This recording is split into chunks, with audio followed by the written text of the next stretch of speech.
Hi everyone, कैसे हो सारे। तो आज की इस वीडियो में हम लोग बात करने वाले हैं the Bhawanipur educational society college का एलिजिबिलिटी क्राइटेरिया। काफ़ी लोग को अभी भी समझने में प्रॉब्लम हो रही है, हालांकि मैंने डिटेल वीडियो ऑलरेडी बना रखा है। अभी भी एलिजिबिलिटी से रिलेटेड काफ़ी लोगों का कन्फ्यूजन है, तो चलिए एक बार और आपके लिए मैं बता देता हूँ और इसमें सारा एलिजिबिलिटी वन बाई वन जान लेंगे। ये सिर्फ एलिजिबिलिटी क्राइटेरिया से रिलेटेड आपका वीडियो है, एक स्पेसिफिक वीडियो आपके लिए बनाया जा रहा है। ठीक है, तो चलिए वन बाय वन बिना किसी देरी के साथ हम लोग स्टार्ट करते हैं। ये ध्यान रखिएगा, आपका जो कोर्स होगा वो 4 साल का आपका कोर्स होने वाला है। ठीक है, अकॉर्डिंग टू NEP, ठीक है, न्यू एजुकेशन पॉलिसी। तो आप देख सकते हो जनरल क्राइटेरिया कुछ है, वो समझ लीजिए कि आपको क्लास 12th में पास होना कंपलसरी है। ठीक है, पास हो जाइएगा तो आप एलिजिबल हो एडमिशन लेने के लिए। फर्स्ट सेमेस्टर 4 साल का जो भी 8 सेमेस्टर का जो भी BA BSc BCom BBA का कोर्सेज है उसमें एडमिशन लेने के लिए। और ये ध्यान रखिएगा, आप इंग्लिश एज अ सब्जेक्ट पढ़े होंगे और इंग्लिश का जो पेपर होगा मैक्सिमम पेपर वो 100 नंबर का आप दिए होंगे, भले आप उसमें कितनों लाएँ। ठीक है, उसके बाद ये ध्यान रखिएगा, अगर आप 3 साल पहले के पास आउट हो तो आप अलाउड नहीं होंगे, 3 साल के ड्रॉपर आप अलाउड होंगे।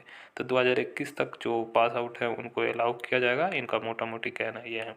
ठीक है, उसके बाद तीसरा पॉइंट में ये लोग ये बोलते हैं कि अगर आप CBSE CISCE ISC WBCHSE board से अगर हो या national institute of open schooling से हो तो आपको माइग्रेशन सर्टिफिकेट नहीं सबमिट करना है रजिस्ट्रेशन जब होगा CU का यानी कलकत्ता यूनिवर्सिटी का। ठीक है, अगर आप कोई भी अगर SC ST कास्ट से अगर बिलोंग करते हो, मतलब कैटेगरी से आप बिलोंग करते हो, तो आपके पास एक वैलिड सर्टिफिकेट होना चाहिए जो गवर्नमेंट ऑफ वेस्ट बंगाल जो भी है उनके द्वारा इशू करना चाहिए। तो ये ध्यान रखिएगा, सिर्फ वेस्ट बंगाल ही इस मतलब का ले सकते हैं, मतलब लाभ ले सकते हैं इस रिजर्वेशन का। ठीक है, और उनको 40% आपको एग्रीगेट और 40% जो भी रिलेटेड सब्जेक्ट है वो रहे तो आप एलिजिबल हो जाओगे। तो उनके लिए ये छूट दिया गया है। ठीक है, उनके लिए, बाकी लोगों के लिए जो एलिजिबिलिटी है वही रहेगा। ठीक है, जो भी एग्रीगेट होगा वो बेस्ट ऑफ 4, जो भी टॉप 4 होगा उसी का ये लोग कैलकुलेट करेंगे, जो भी आप सिक्योर किया रहेगा। ये ध्यान रखिएगा, अगर आपका इन्वायरमेंटल एडुकेशन आपको कंसाइडर नहीं किया जाएगा एग्रीगेट कैलकुलेशन में। अगर आपका इन्वायरमेंटल साइंस अगर आप पढ़े होंगे तो एज ए इलेक्टिव सब्जेक्ट 100 नंबर का आप पेपर दिए रहेंगे तो आप कंसाइडर कर सकते हो आप एग्रीगेट कैलकुलेशन में।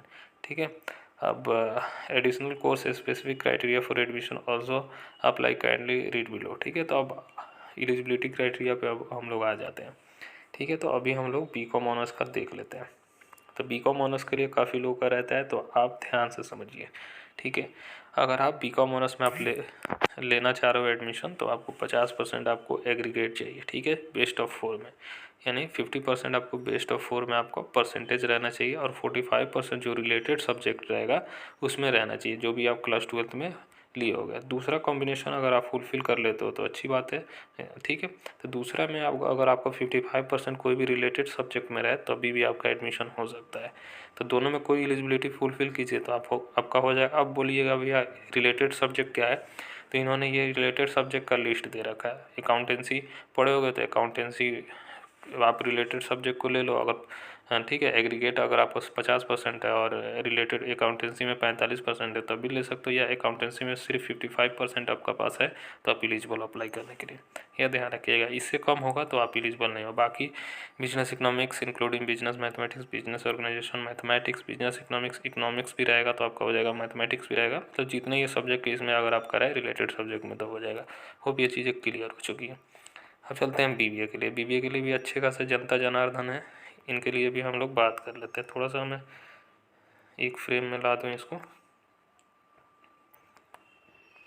Wait a minute.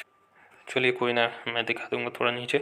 ठीक है, तो अगर आप एडमिशन लेना चाह रहे हो BBA में तो आपको 50% जो रहेगा एग्रीगेट आपके पास रहना चाहिए बेस्ट ऑफ 4 में, और 45% जो भी रिलेटेड सब्जेक्ट है उनमें रहना चाहिए। ठीक है, और दूसरा है 55% आपको अगर मतलब रिलेटेड सब्जेक्ट जो भी रहे अगर उसमें रहे तो आप हो जाएगा। ठीक है, अगर आप क्लास 12th में 50% मतलब need to achieve 50% aggregate.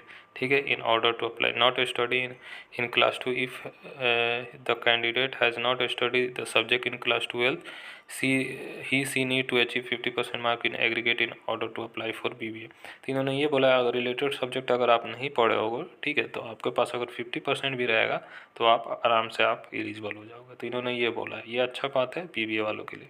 Related subject again आप देख लो, इतने रिलेटेड सब्जेक्ट है तो आपको जो भी होगा आप देख सकते हो, ठीक है। तो होप ये चीज़ें क्लियर हो चुकी है। अब बात की जाए BA ऑनर्स वालों के लिए, ठीक है। तो BA ऑनर्स के लिए आपको 50% अगेन रहेगा आपका एग्रीगेट, और 45% जो भी आप किए रहोगे, जो भी आपका मतलब 45% जो भी ऑनर्स रिलेटेड सब्जेक्ट प्रीफियर जो भी आपका रिलेटेड सब्जेक्ट रहेगा उसमें आपको 45% रहना चाहिए, ठीक है। और 55% जो भी ऑनर्स रिलेटेड जो भी सब्जेक्ट रहेगा, जैसे आप इंग्लिश ऑनर्स कर रहे हो तो इंग्लिश में आपको 55% रहे तो आप एलिजिबल हो जाओगे। Please note BA sociology is not available candidate from the commerce stream. तो BA सोशोलॉजी कॉमर्स स्ट्रीम वालों के लिए नहीं है, बाकी जितने भी BA का कोर्सेस है वो कॉमर्स वाले अप्लाई कर सकते हैं, ये ध्यान रखिएगा। तो BA सोशोलॉजी आपको साइंस स्ट्रीम वाले कर सकते हैं और जो ह्यूमैनिटीज स्ट्रीम वाले हैं वो कर सकते हैं। चलिए BSc कोर्सेज़ के बारे में हम लोग जान लेते हैं। सबसे पहले BSc इकोनॉमिक्स ऑनर्स का हम लोग देख लेते हैं। हालांकि इन्होंने हर स्पेशलाइजेशन के लिए अलग एलिजिबिलिटी रखा है, तो ये आप समझ लीजिएगा। तो पहला इन्होंने बोल रखा है कि आपको 55% आपके पास इकोनॉमिक्स में रहना चाहिए, प्लस आपको मैथ में पास होना चाहिए, ठीक है, या मैथ या अप्लाइड मैथ में आप पास रहोगे तो हो जाएगा। फिर दूसरा इन्होंने ये बोला है कि 45% अगर आपके पास इकोनॉमिक्स में रहता है और 50% आपके बेस्ट ऑफ 4 में रहता है, और अगर आप मैथमेटिक्स अप्लाई मैथमेटिक्स दोनों में से किसी में पास रहते हो तो आप भी एलिजिबल हो जाओगे, ठीक है। अगर आप नहीं पढ़े हो इकोनॉमिक्स क्लास 12 में तो he she need to achieve the above marks in mathematics, ठीक है। तो आपको अचीव करना है जो भी मार्क्स दिया गया है इकोनॉमिक्स का उसमें मैथमेटिक्स का। तो मान लीजिए इकोनॉमिक्स 55% मांगा जा रहा है तो आपको मैथमेटिक्स में 55% चाहिए। अगर दूसरा कॉम्बिनेशन में 45% मांगा जा रहा है तो मैथमेटिक्स में 45% मतलब रहना चाहिए, ठीक है। ये इन्होंने इनका ये कहना है, ठीक है। अब BSc मैथमेटिक्स का आप समझ लीजिए, ठीक है। आपको 55% इन मैथमेटिक्स और 45% इन मतलब 55% इन मैथमेटिक्स में रहे तभी हो जाएगा। और दूसरा इन्होंने ये बोला है कि अगर 45% इन मैथमेटिक्स और 50% बेस्ट ऑफ 4 में रहे तभी भी हो जाएगा, ठीक है। उसके बाद नोट इन्होंने ये बोला है कि अगर आप पास हो मतलब pass in chemistry physics computer science in order to take mathematics honours, ठीक है। तो अगर केमिस्ट्री फिजिक्स कंप्यूटर साइंस में अगर पास हो तो आप मैथमेटिक्स ऑनर्स में एडमिशन ले सकते हो, ठीक है। BSc कंप्यूटर साइंस में इन्होंने 55% कंप्यूटर साइंस में अगर आपके पास रहेगा प्लस पास होना चाहिए मैथमेटिक्स में। दूसरा इन्होंने ये बोला है कि 45% अगर कंप्यूटर साइंस में रहे और 50% मार्क्स बेस्ट ऑफ 4 में रहे और प्लस पास रहना चाहिए मैथमेटिक्स में। उसके बाद आप नोट आप समझ लीजिए, ठीक है। मैं एलिजिबिलिटीज आपको समझा देता हूँ। BSc फिजिक्स देख लो आप, 55% फिजिक्स में और पास रहना चाहिए मैथमेटिक्स में। दूसरा 45% अगर फिजिक्स में रहे और 50% आपको बेस्ट ऑफ 4 में रहे प्लस पास रहना चाहिए मैथमेटिक्स में। केमिस्ट्री आप देख लो, ठीक है। इलेक्ट्रॉनिक्स का देख सकते हो आप, दोनों का सेम ही है तो एक का मैं बता देता हूँ, ठीक है। तो 55% इन फिजिक्स या इलेक्ट्रॉनिक्स में रहे प्लस पास होना चाहिए मैथमेटिक्स में, ठीक है। और दूसरा कॉम्बिनेशन अगर आप फुलफिल कर ले तो अच्छा है।